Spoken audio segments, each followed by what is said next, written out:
Hanya saya menambahkan saja begini, Bapak. Satu sisi ini kan BUMN itu kan yang apa ya menjalankan regulasi, regulator lah ya. Pemerintah pembuat ya tentunya ya. Nah ini kan entitasnya itu kayaknya lain gitu ya. Kalau anggaplah sebagai penyelenggara negara itu satu. Ini yang juga harus apa ya, bagaimana diimplementasikan atau di draft dalam undang-undang ini. Satu. Kedua, ya bisnis, kita bicara bisnis, itu kan harus yang gerak cepat, responsif di dalam mengantisipasi apa dinamika pasar, adaptif ya, yang apa pada hakikatnya begitu, dia harus untung juga gitu ya. Tapi di dalam keputusan-keputusan kebijakan analisa dan tentu mengikuti mekanisme apa itu bisnis, tahu-tahu tadi disampaikan juga oleh Pak Rahmat bahwa ya rugi begitu.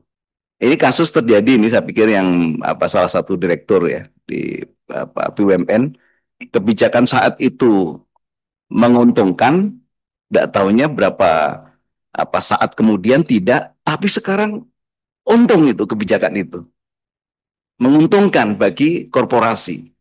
Nah ini yang juga apa harus menjadi suatu pemikiran yang mendalam.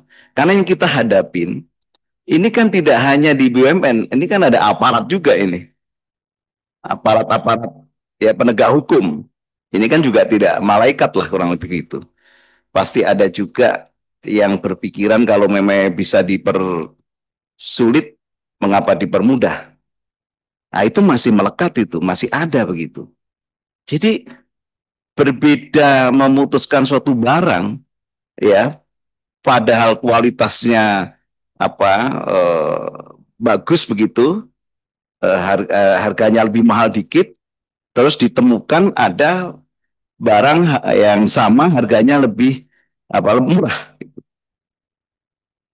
menjadi yang dihitung lebih murahnya ini terjadi praktek apa korupsi lah di situ, menjadi permasalahan juga itu.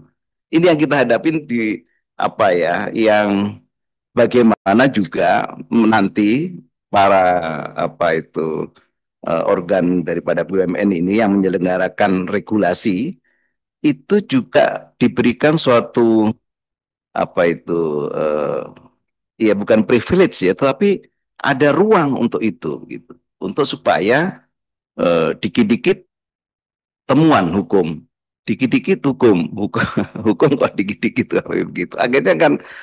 Akhirnya nanti yang penting saya selamat. BUMN hancur atau apa korporasi hancur masa bodoh, yang penting saya selamat. Nah, ini akan terjadi permasalahan di kedepannya. Jadi sudahlah, apa saya ngikutin aturan aja, regulasi aja, eh, mau hancur tidak akan kita respon di dalam usaha ini, yang penting saya selamat. Nah, begitu mungkin saya apa apa memberikan suatu pandangan begitu supaya juga bisa memberikan pencerahan bagi kami untuk supaya revisi undang-undang ini betul-betul apa bisa menjawab harapan, aspirasi atau kritik dari pemerintah, dari masyarakat dan bisa cesplung lah kurang lebih begitu, Bapak. Demikian, terima kasih. Wassalamualaikum warahmatullahi wabarakatuh.